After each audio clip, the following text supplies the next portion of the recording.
So my name is Crystal Lacorfor, and I am the breakout speaker for this morning. I really appreciate everyone being here today. I think the things that we're about to talk about are so important.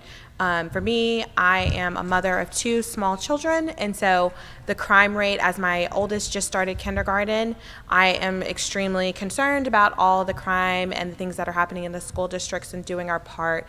And so I'm going to discuss a little bit about the things that are happening within the city. A little bit about myself. Like I said, I have two boys.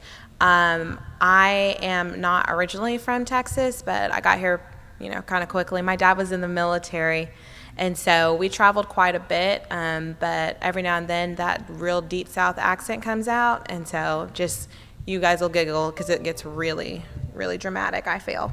I went to University of Texas for undergrad. I got a bachelor's degree in government because I knew since I was like 3 that I wanted to go to law school. I was going to be the president. I am still on that path, minus the fact I'm not really into politics. So we'll see how it works out. And then after graduating from undergrad, I went to law school at Thurgood Marshall School of Law, and that's where I met my husband. And I've been practicing almost 10 years. And I started out at the district attorney's office, where I was there for 8 years. I was a district court chief, which means I supervised a court. I handled all of the cases in a felony district court. I've tried anything from a traffic ticket all the way up to a capital murder. So I've got a lot of wealth of experience there, and that's kind of what led me towards looking to make a transition, is that after the death of George Floyd, I think a lot of things happened for everyone, and me in particular. I had just given birth to my second child at the time, and I wanted to see what I could do to bring about changes and make the community a better place, because what I felt like I was doing at the district attorney's office wasn't fulfilling my soul anymore. And I think it's so important that we're passionate about what we do, because the only way to make real changes and really do something meaningful is to be passionate about the work that you're doing. And so that led me to the mayor's office and to the city of Houston. The mayor asked me to join his team, and I was thrilled and excited. A little bit terrified, right? Because it's a big deal. But I run the Office of Policing Reform and Accountability, and I oversee the police reform for the city of Houston. And now I also oversee the implementation of One Safe Houston, which is the mayor's violent crime prevention approach. Can we go back to the last slide? I think I pressed it too hard. I'm sorry. Perfect. So the mayor unveiled his One Safe Houston plan in February of this year. It was to combat the violent crime that took place in our city. It is a holistic approach that talks about, it encompasses everything.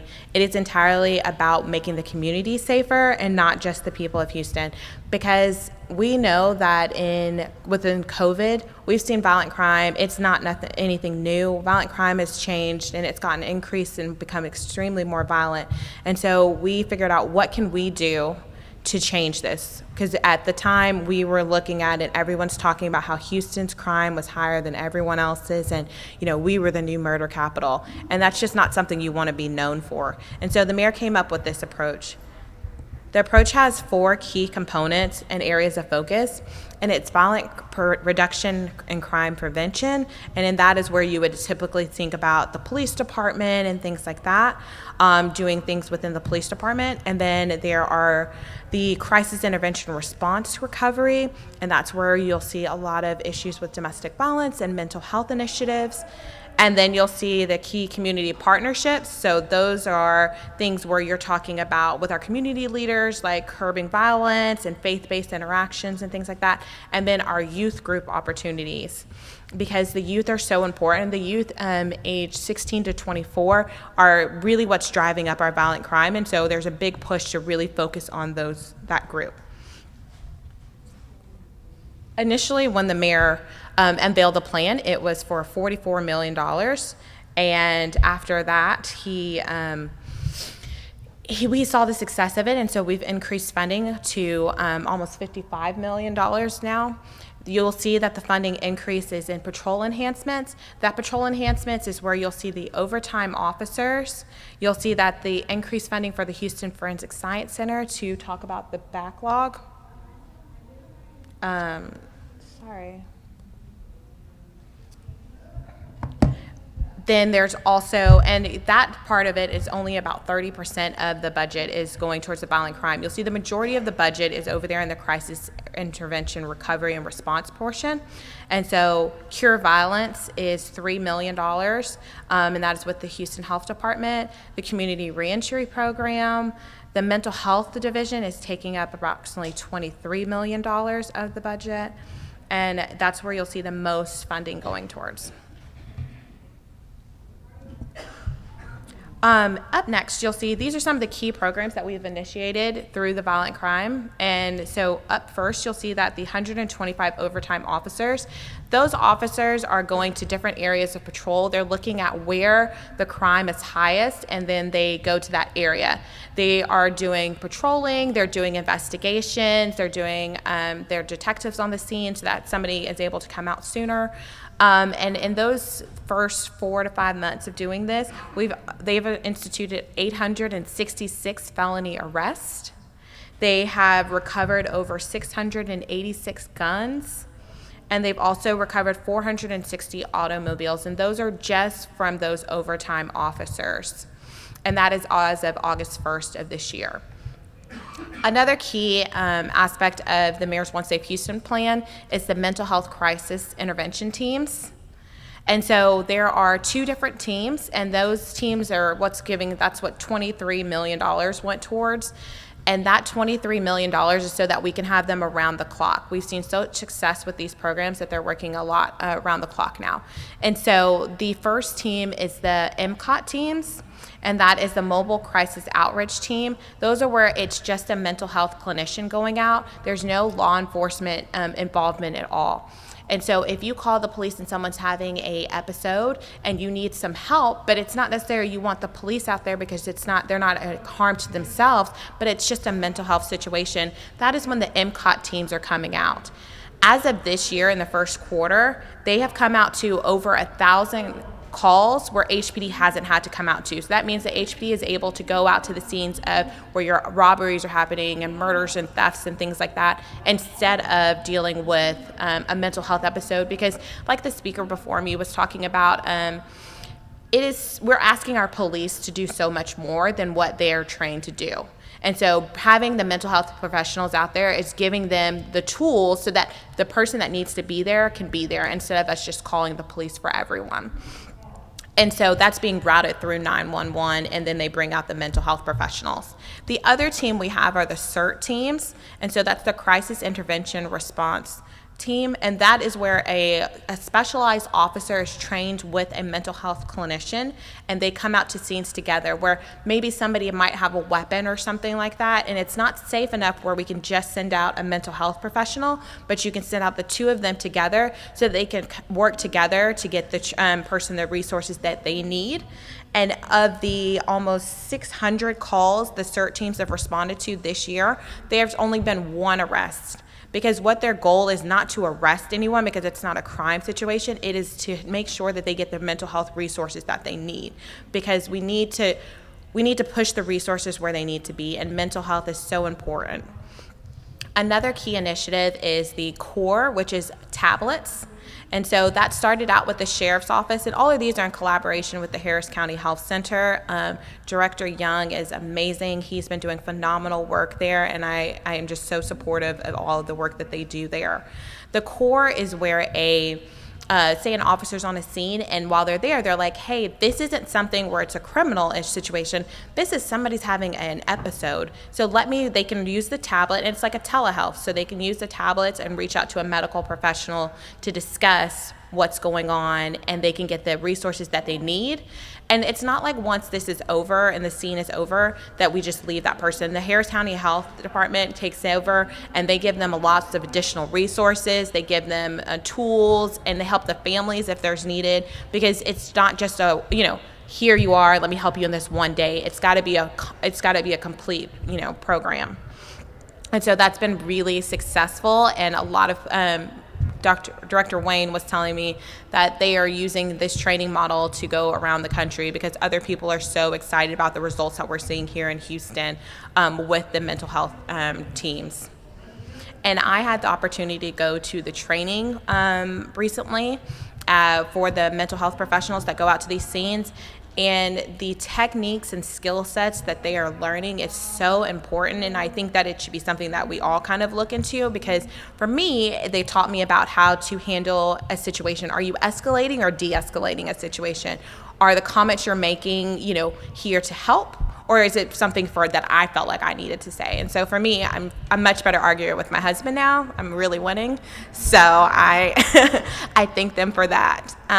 Two lawyers together, it gets difficult sometimes, but I'm really winning now. One of the other things we've done is the Cadillac converter ordinance. And so we've all heard about it. I think just earlier this month, there were 466 Cadillac converters that the Harris County Sheriff's Office was able to do a crackdown on crime. We've seen people be killed over Cadillac converters. We've seen an increase of almost 500% from previous years, from the start of COVID till now, for thefts of Cadillac converters.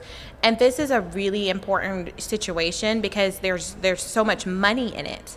And the problem with law enforcement is they have no ability to, because of the way the laws are written, to stop someone. If they see someone with 10 Cadillac converters, unless you have your name on them or you have some kind of, identifying marks on that Cadillac converter, there's no way for them to prove that that is stolen. And so then there's nothing they can do. So there needs to be a change in laws so that if you have up to so many Cadillac converters, you have to be able to do something where they can charge you with a crime so that we can combat the crime and the theft of those. But the city has passed an ordinance, and the ordinance is so that if you're selling a Cadillac converter, you have to show proof of ownership of a vehicle or something like that to show it. So you've got to provide some kind of identification and ownership process.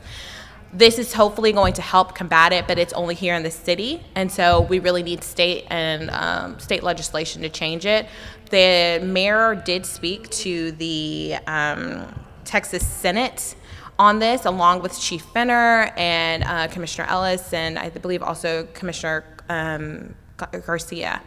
And they spoke to the Texas Senate about needing to change this, and the Senate's looking into copying the ordinance that the city passed. Okay, next up is the camera ordinances.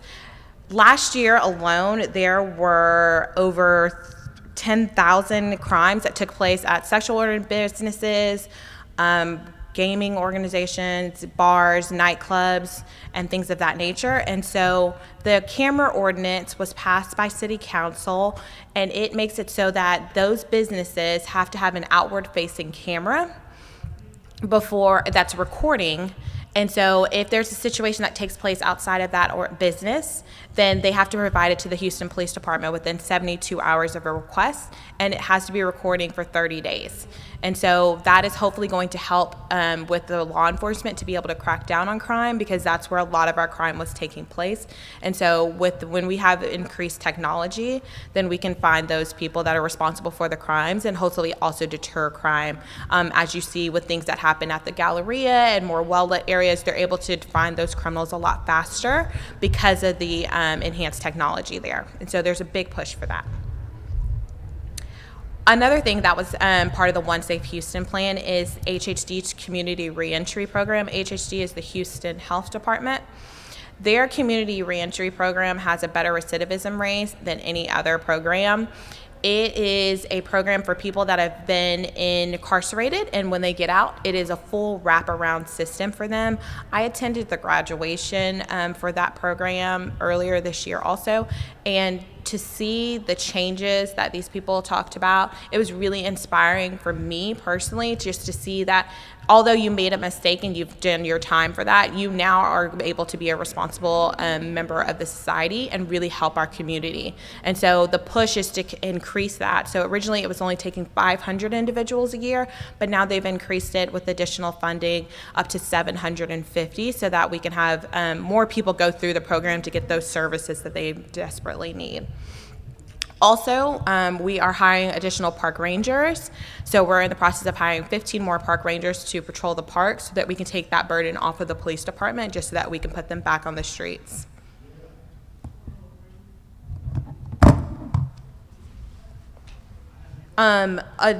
with the increased technology, we also have the automated license plate readers.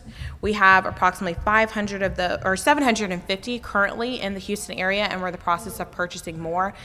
There were some concerns about them because you want to make sure that they're not just recording everyone that's driving by, but it has to be like this vehicle is related to a crime, and then it can track it through the cameras and things like that. And so that will help law enforcement with our road rage incidences and finding criminals after committing a crime. And so we're really hoping that that's been increased technology will help there also.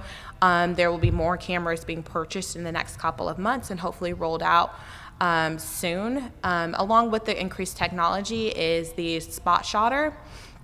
There was a pilot program for that. It rang, and now because of the success of the pilot program, we've increased purchase of those. Those are, it is really interesting to see how they work. They're able to really pinpoint where a gun and shots are coming from with such accuracy that police are now arriving at scenes before the people are calling 911. And so that is helping them get there faster. And if you can get there faster, you can hopefully find out who committed the crime. And you can also deter crime too, because people are talking about how quickly the police are arriving when those gunshots are taking place. Another thing that we're working on, part of One Safe Houston, is our youth prevention group.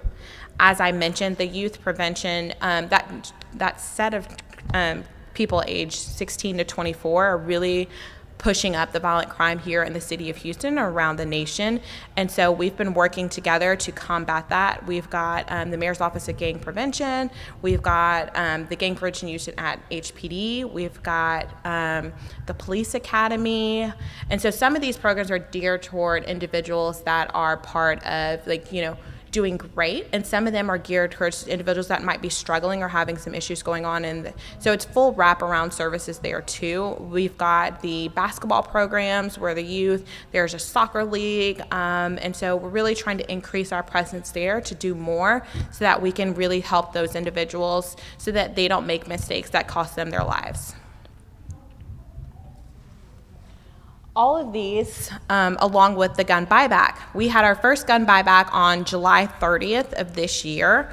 The gun buyback program was held at Wheeler Avenue Baptist Church, and that goes back to our communities and our faith-based leaders working together. It was in conjunction with Commissioner Ellis and the Mayor's Office to do the first gun buyback that we've had in over 20 years. We were able to give out over $95,000 in gift cards to individuals. It was completely anonymous. We didn't take any information from anyone at all. If you brought your guns, we didn't care anything about who you were or anything like that. We just received them. We had police clearing them, and then we would give you the gift cards based on the value of your weapon. We were able to collect over 850 guns from that event. It was so successful. There was a 2-mile line the entire time we were there. It was supposed to go from 8 to 12, and it actually did not end until 7 p.m., and that was after we cut off the lines. And so there was a really the community was very excited about it.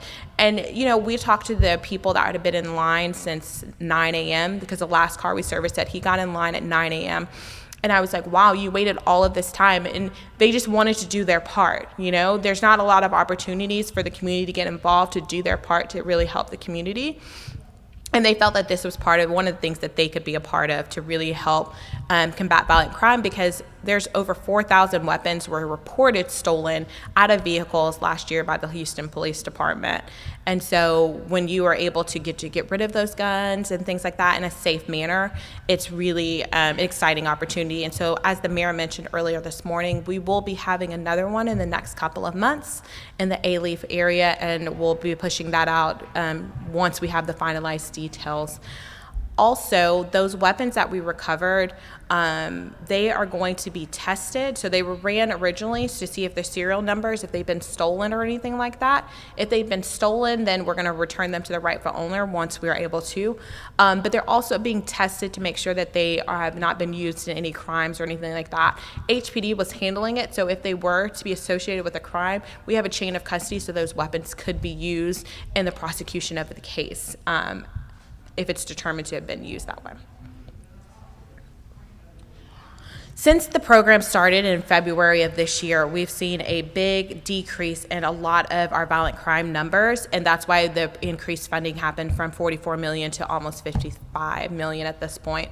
And so it's in February of this year, we were 30% above the murder rate for where we were at that time last year. And the year before that, we were, even higher. So what we did was we had to do something. And so the mayor came up with this plan. And since then, in June of this year, we were down 2%. And then as of the 24th, so like a week ago, we were down 1%. And now as of today, we were at 0% above last year. And so we can tell that this is working because of the decrease we're seeing in the crime. All 4 major crime areas are down, and so we're really excited about that. Although, unfortunately, one crime is too many, one murder is too many, but we are happy that we're trending at least in the right direction now. Additionally, we have a One Safe Houston website that we update all the time. It gives you information about any programs that are coming out, any new initiatives. It talks about things that are being passed that are part of the One Safe Houston plan, and it's updated all the time. So please visit the website so that you can get updated information on that. It'll have the details for the next gun buyback event and things of that nature. And that is my contact information. Thank you very much. Are there any? Oh, go ahead. Thanks. Sorry. Are there any questions, concerns? Can we get a copy of the slide? We can't see them because your translators right there. Oh, yeah. We'll find out a way to get that to you guys. Absolutely. Yeah, I have a question. You mentioned a lot of programs addressing community violence, but do you have any plans to address police violence? Because we know you mentioned one that's too many.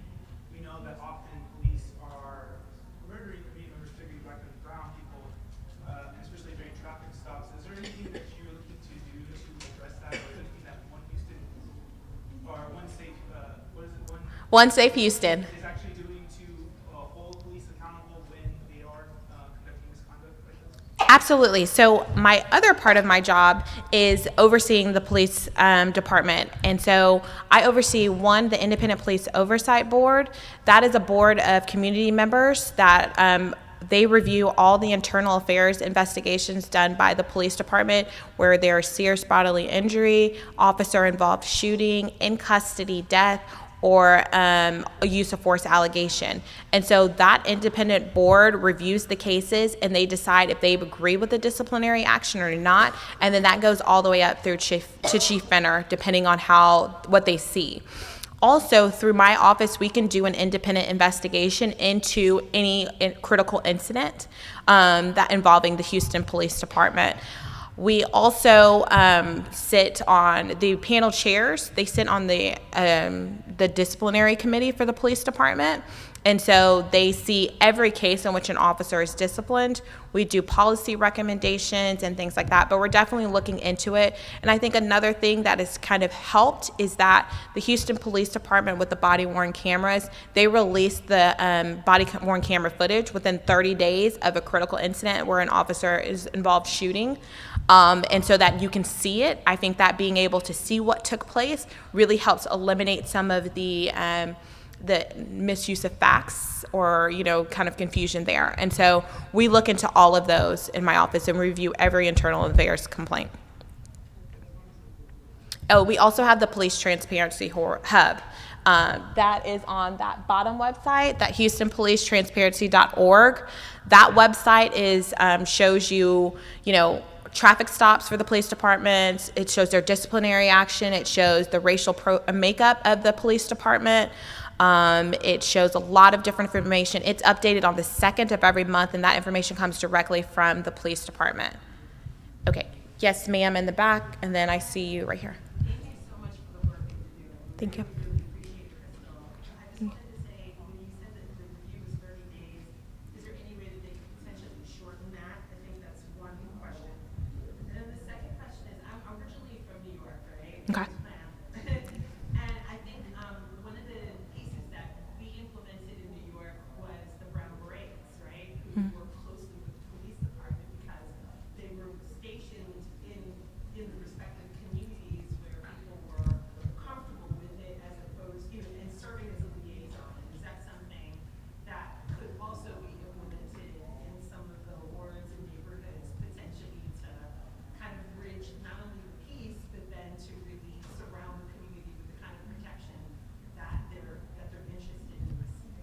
Yeah. So right now, the 30-day is the maximum amount of time. They typically are releasing it within closer to probably like 21 days. But it also just depends on how quickly they can get all the footage in and downloaded and things like that. So each incident is kind of different. But, you know, we're excited about that. There's not many other cities, especially large cities like us, that release the body-worn camera, period.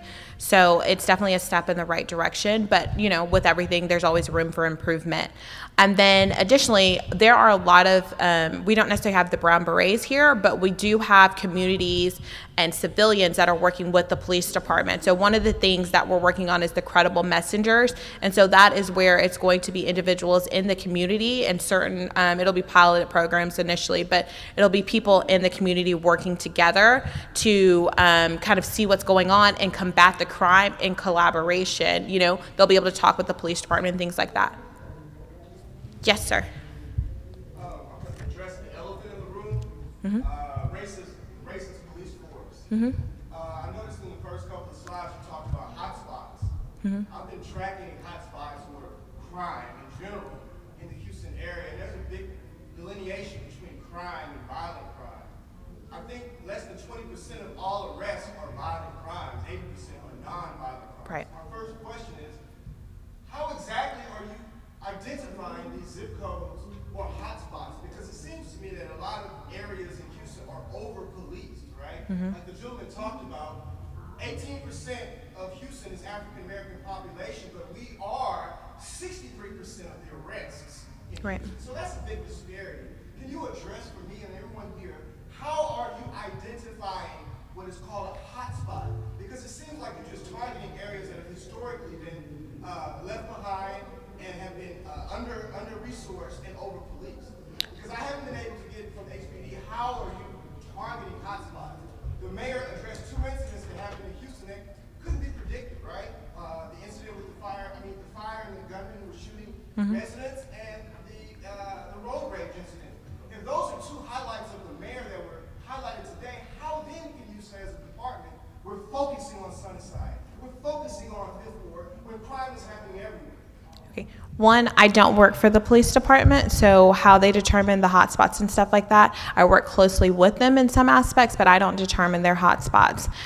They look at the crime. According to the One Safe Houston plan that says hotspots are being identified in Houston. Yes, sir. So how can you get that information? If you would like to let me finish. Okay. Thank you. So, as I mentioned, I do not determine where the hotspots are. They do look at the crime and see where it's happening. I think the issues that you're talking about, it's not an elephant in the room. Everyone knows it. The whole country knows it. There's no way we can sit here and say that racism isn't real. I'm an African-American woman raising 2 black boys. So please don't act like I'm not aware of these issues, sir. But what I will tell you is that this is getting much better here in the city of Houston than it has been. You have a black police chief who is working tirelessly and holding those police officers accountable in situations where there has been passes many times before.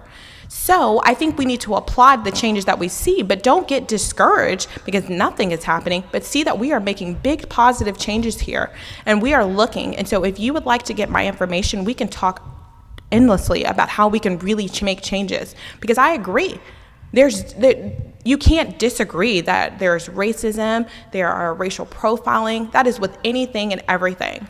That is not just one thing with the police department, it is within everything in the country, and so we need to overhaul the entire system. I think there was somebody in the back, and then yes sir, right here.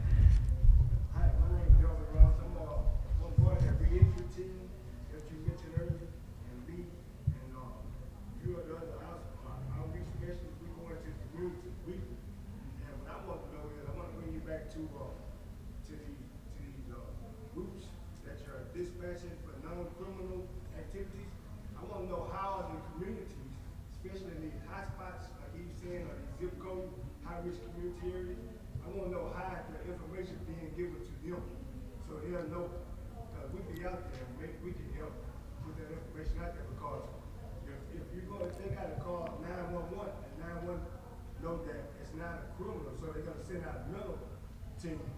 But when they call 911, it's automatically associated with law enforcement. So when they get out there, that mistrust is there. So they have to know that these teams are not coming out there to arrest them. You know, they have, just find out. We know that we can go online and look up one say Houston, but how do they know? Right. So we go out into the community, and the community groups that work with with these different programs, they're out in the community too, educating the community. But I think it's important that we do things like today, where we have leaders from the community to learn about these programs. And when they learn about these programs, they can go back into their community and talk about it.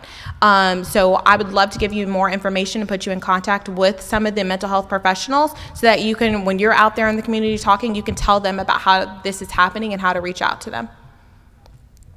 Yes, sir. And that was you in the back. Address that issue on the mental health piece in that area between that age group between 16 to 21, and dealing with that age group 16 to 21, especially if they're up under 21.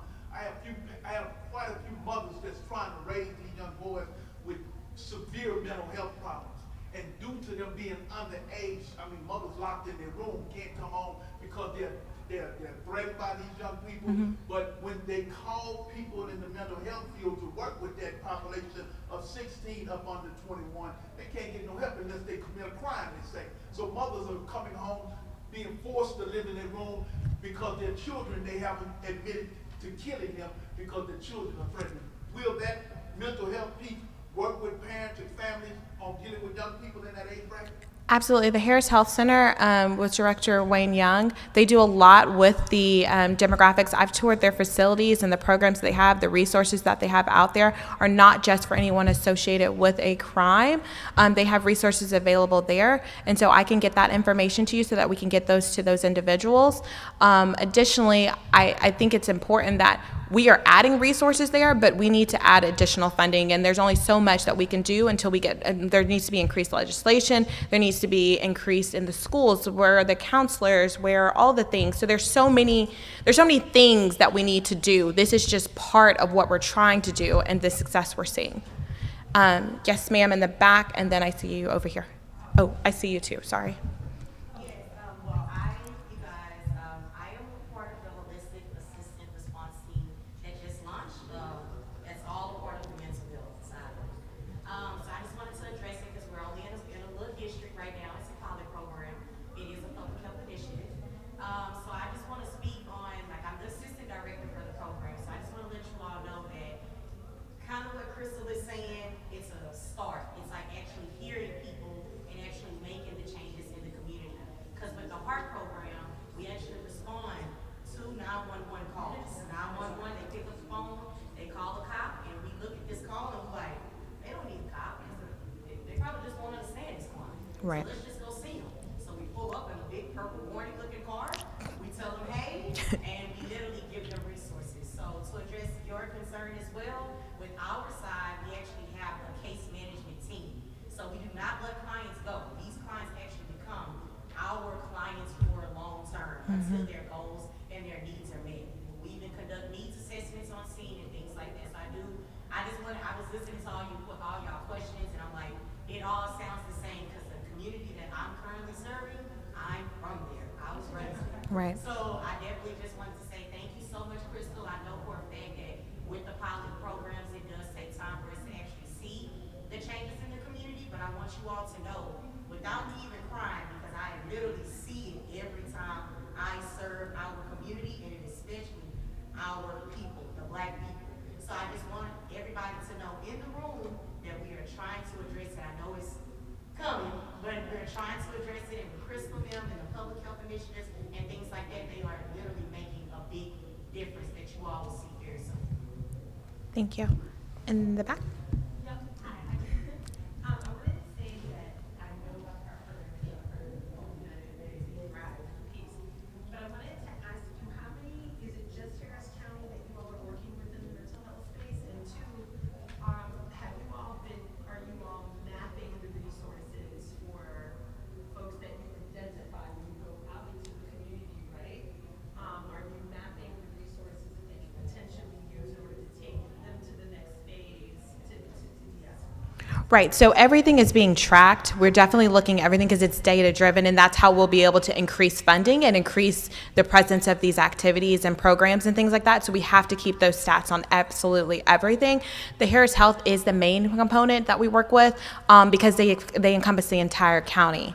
And so that is like the mental health programs are not specific to zip codes, most of them through the Harris Health. It's county-wide. Now, there are some programs like Credible Messengers and Cure Violence and things like that. These are newer programs that are just coming to Houston. The county has started them. And so the county and the city have been working collaboratively to make sure that we're not focusing on the same zip codes. So the county's got, I think, about 4 or 5 zip codes that they're working on, and the city has around 4 or 5 that they're also working on. So that hopefully, once we're able to show success of programs, then we're able to increase funding and increase the presence in the community. Your training also that can be provided to like anyone who wanted to probably step into the role of helping to cure violence. So it is community-based, and there'll be information about that once it's through the city. I don't know how the county's working it, but through the city, once we have the program up a little bit more, then there'll be information put out so that you can become part of the program. And a lot of people are already doing the work, and so it's about getting them the resources that are available because of this federal funding we were able to secure from the ARPA money. Yes, ma'am. Hi, so we are both with the Teen and Police Service Academy, and for those who don't know what it is, basically what we're doing is we're trying to bridge the gap between youth in Houston and law enforcement. We're in dozens of schools across the whole entire city, and we're in a lot that are particularly underfunded. And I was just wondering, part of your youth outreach teams, are you sending people to schools, or is there anything that you can do where you'll have a presence in the classroom where they can see an officer having a, that come with us. So they'll see an officer and then have that positive correlation, that positive experience with someone who will offer mental health services. So not necessarily with the mental health professionals, but there are law enforcement officers going into the school. There's My Brother's Keeper. There are the PAL program. There's a girls version. Excuse me? Win-win. There's win-win. So there are quite a few programs with the police department inside the schools, but then there's also non-police related people like civilians and things like that are going into the schools because sometimes an overpresence of police is not necessarily what's needed either. So it just really depends on the different situations, but we are increasing our presence within the school districts so that we can make people more aware of, programs that are available, assistance that could be reached, and kind of fix things before they get too big. And another thing, there's a program, not affiliate with the city, but through the criminal justice of the youths, like the juvenile justice system. So people that are accused of crimes, instead of going that route, they're going towards, they're getting the resources that they need so that people can not have criminal records and not be a part of the criminal justice system, because a lot of times when it's youth related, there's so much learning and things like that that need to be taught, just not giving someone, going off to probation or something of that nature. Yes, sir. Earlier you spoke about the Shot Spotter program. Mm-hmm. And you also mentioned that the One Safe Houston grants community-based interventions. I'd like to know who from the community requested technology that was so invasive and it actually over-polices neighborhoods. Can you talk about the cost of the program? You said it was 5 square mile area. Can you talk about where that is in Houston? And then also, can you talk about how much that program costs and some success stories? You said the police get there before the crime ends or whatever. Can you talk about a few success stories of that program and where and the cost? So you were able to, Shot Spotter was on before City Council, and the City Council members approved it. There was many presentations done to the Public Safety Committee that is chaired by Councilmember Abby Kamen on Shot Spotter. People came to the community. They had public sessions where you were able to talk about it, and all the funding and things like that were disclosed then. The exact locations are not going to be disclosed because you don't want everyone to know where they're at, because then they kind of take away from what you've got going on with being able to find out where things are happening. So there's some things that you just wouldn't want to disclose in that aspect. And then, I think that answered your question. So there was lots of opportunities to discuss it. Other major cities like Chicago and New York have banned this practice because it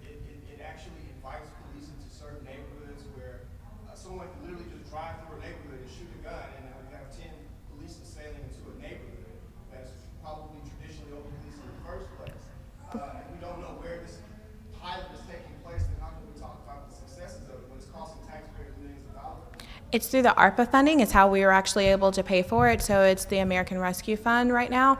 And then, like I said, it went before City Council, and so all of the elected officials, it passed City Council, and that's how it was done.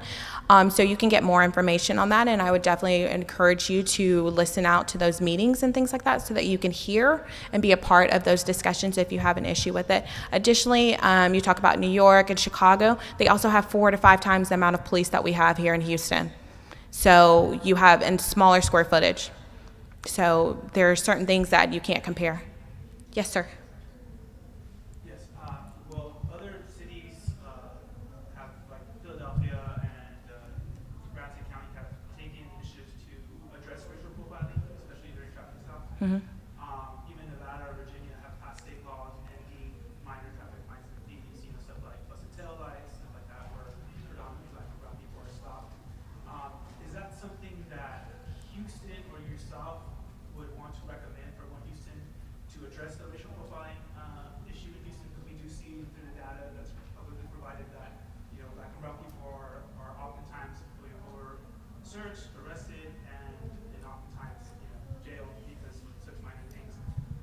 Is that something that the city's looking at would champion? Like I said, Philadelphia has passed a drive equality bill, which is an ordinance that halts police from doing this. I believe that it's something that could easily done. All it is an ordinance, but we need political leaders like yourself to support this. Is this something that your office could support and guide city council and the mayor to pass in Houston? Yeah, so we're always looking at different policies and changes on how police are affecting their police stops and things like that. And so we're always looking for different ways to make changes. It is an evolving situation, a fluid situation every day. But I definitely think that there's always room for improvement with every program, and looking into the traffic stops is definitely important. There is a lot of training that's happening also within the police department to discuss some of the racial profiling, racial biases, and things like that, and also the racial history within the police department itself. So it's definitely something that we're always looking at doing and increasing our presence there, and it's something that my department is looking into currently on ways in which we can see why it's happening and how to do it. Additionally, there is a large push away from these fines and putting people in jail for fines and things like that. So that's a push. And then there's also the diversion programs, so that it's cite and release. So instead of having a situation where you're arrested or giving a ticket, it's just, a warning and things like that. And so we're tracking that too to see what's happening, not happening, and what's working and what's not. Sorry, because you mentioned the site. Yes. I work with local coalitions, and the chief has yet to release some of that data, and it's been over a year or two, and that hasn't came out. Do you know when that, or can we use you to hold the chief accountable in that sense? Because I work with a coalition, and we actually help set that up, but the chief has failed to actually hold his up bargain and to present the data. So is that something we can go to you to?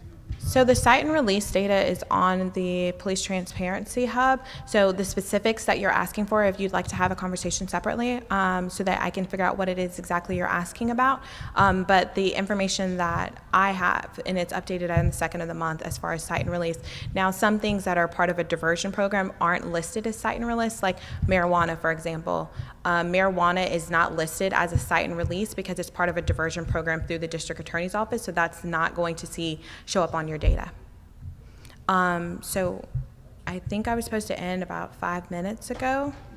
But I thank you guys so much for the conversations. I think it's important for the dialogue, and that we continue to hold each other accountable as we move forward, because we're all here not because of, fun days, but we're here because we want to make changes within our community and doing something about it. And so all of you that are active in your community and doing things, I would love to get your contact information so that I can know more about what you're doing, so that we can share the resources. I'll be down there shortly, and then Ashley also from my office will be there to take all business cards and things like that, so that we can be in communication with each other. And then I bet you the gangs department back there and the city of Houston will also be available to discuss all the things that they do, because they are doing phenomenal work back there. Thank you guys so much.